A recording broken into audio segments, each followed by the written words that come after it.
अस्सलाम वालेकुम स्टूडेंट्स, उम्मीद आप खैर खैरियत से होंगे बच्चों। कंसिस्टेंसी का कॉन्सेप्ट बच्चों, कंसिस्टेंसी क्या है? हमें फाइनेंशियल स्टेटमेंट्स जो उनसे भी रूल्स रेगुलेशंस को फॉलो करते हुए बनाते हैं उनको कंसिस्टेंटली अप्लाई करना है। मींस हर साल आपने एक ही पॉलिसी को फॉलो करना है। ऐसा नहीं करना कि आप एक साल में इन्वेंट्री की बात करें अगर हम, तो एक साल के अंदर आप फॉलो कर रहे हों वेटेड एवरेज, अगले साल में आप फर्स्ट इन फर्स्ट आउट, उससे अगले साल फिर से वेटेड एवरेज। तो ऐसा काम नहीं करना। जो उनसी पॉलिसी आप अप्लाई करें वो कंसिस्टेंटली आपने अप्लाई करना है। अनलेस एंड अनटिल के कोई जो आपने जब वो चेंज करनी है, अगर चेंज करने की ज़रूरत पड़ जाती है, इसकी भी स्टैंडर्ड्स हमें आसानी देते हैं कि आप चेंज कर लें, लेकिन वो तब होती है जब आपने आपके फाइनेंशियल स्टेटमेंट्स ज़्यादा बेहतर प्रेजेंट हो सकते हैं उस तरीके से। लेकिन अगर आपने चेंज कर ली तो अब उसके बाद कंसिस्टेंटली वही वाली चीज़ अप्लाई करनी है। ठीक है।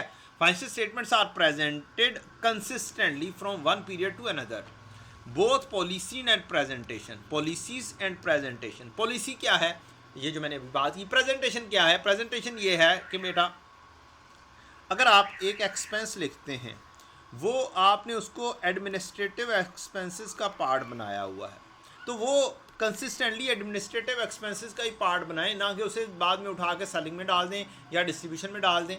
तो कंसिस्टेंटली एक जगह पे प्रेजेंट करें। या फिर एक एक्सपेंस है लाइक डिस्पोजल, डिस्पोजल का गेन अगर आ जाता है, आपने चीज़ बेची उसके ऊपर गेन आया, तो ये अब आप बल्कि लॉस आया, लॉस के ऊपर ज़्यादा बेहतर एग्जांपल दी जा सकती है। डिस्पोजल का लॉस आ गया, अब ये या तो एडमिनिस्ट्रेटिव एक्सपेंसेस में आप करें या फिर अदर एक्सपेंसेस की कैटेगरी के अंदर करें। आप जहाँ पर एक दफ़ा कर लेते हैं आपको हर साल उसी के ऊपर ही चलते रहना है। यह है प्रेजेंटेशन की बात। अच्छा जी, both policies and presentation must be consistent. The presentation may be changed only if, की जा सकती है, हर चीज़ की जा सकती है, पॉलिसी भी चेंज की जा सकती है, मैंने बात की है। लेकिन कब प्रेजेंटेशन चेंज होगी? अगर necessary to improve the quality information presented, तो तब आप इसकी प्रेजेंटेशन चेंज कर सकते हैं। फॉर एग्जाम्पल एक और बात करता चलूँ, एक ज़माने के अंदर प्रेजेंटेशन ये होती थी कि हम डिस्काउंट अलाउड जो होता था, डिस्काउंट अलाउड, उसको हम एडमिनिस्ट्रेटिव एक्सपेंसेस के तौर पर लिखते थे। लेकिन फिर स्टैंडर्ड एक आ गया हमारा, international financial reporting standards 15 revenue का। उसने अल्टीमेटली हमें ये कहा कि इसको जो आपने प्रेजेंटेशन देनी है ना, वो भी देनी है आप सेल्स के साथ दें, इसको सेल्स में से लेस करें इस एक्सपेंस को।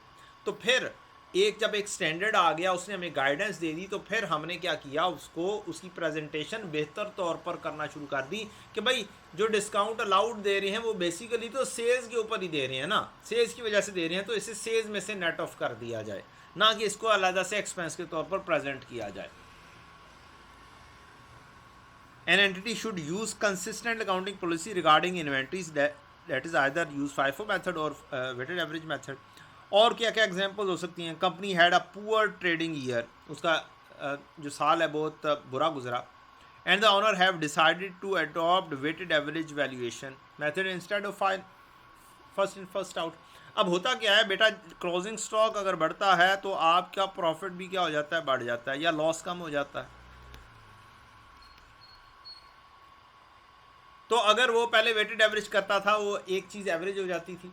अब एंड पर स्टॉक बचा होगा तो महंगा खरीदा होगा, महंगा खरीदा होगा तो वो क्लोजिंग स्टॉक बढ़ जाएगा, क्लोजिंग स्टॉक के बढ़ने से प्रॉफिट बढ़ जाएगा। तो उसने कहा कि मैं ऐसा करता हूँ कि मैं क्यों ना इसको फर्स्ट इन फर्स्ट आउट पर ले आऊँ, या फर्स्ट इन फर्स्ट आउट से वेटेड एवरेज पर ले जाऊँ। So what's ever it is, आप नहीं कर सकते इस तरीके से, कंसिस्टेंसी नहीं रहेगी। Accounting policies in use are applied from one period to another, और नेक्स्ट एक ही चीज़ है, तो ये वाली चीज़ आ जाती है। Stock and trade is valued on the same basis as is being followed last many years. Stock and trade are valued at lower of cost और NRV। This year cost has been determined by using first in first out formula instead of weighted average, which was in use for last many years। ठीक है, तो अब ये क्या है, consistency को follow नहीं कर रहा, तो कॉन्सेप्ट कौन सा अप्लाई होगा? कंसिस्टेंसी को फॉलो करो भाई। There is no reason for change in the formula. अब फार्मूला चेंज करने की कोई रीजन उसके पास नहीं है। अगर होती तो फिर तो ठीक था, फिर तो हमने और कुछ डिस्क्लोजर्स फाइनेंशियल स्टेटमेंट में कुछ बातें मजीद प्रेजेंट करके बता देना था यूजर्स ऑफ फाइनेंशियल स्टेटमेंट्स को कि भाई ये हमने चेंज किया है, तो आप ये चीज़ें इसके से रिलेटेड बनती हैं वो देख लें, ताकि आप बेहतर तौर पर डिसीजन मेकिंग कर सकें। However, due to change, profit for the year has increased by 8 million। असल में तो वो इस चीज़ के पीछे पड़ा हुआ था कि प्रॉफिट बढ़ाना था, तो ये क्या है? कंसिस्टेंसी को फॉलो नहीं कर रहा। और दूसरी साइड पर एक और यहाँ पर कंसिस्टेंसी मेजरली अप्लाई हुआ क्योंकि उसने ये वाला फार्मूला चेंज किया। और फिर मैंने कहा था कि मुख्तलिफ कॉन्सेप्ट अप्लाई हो जाते हैं, तो फिर ट्रू एंड फेयर व्यू जो है ना वो भी ख़राब हो रहा है।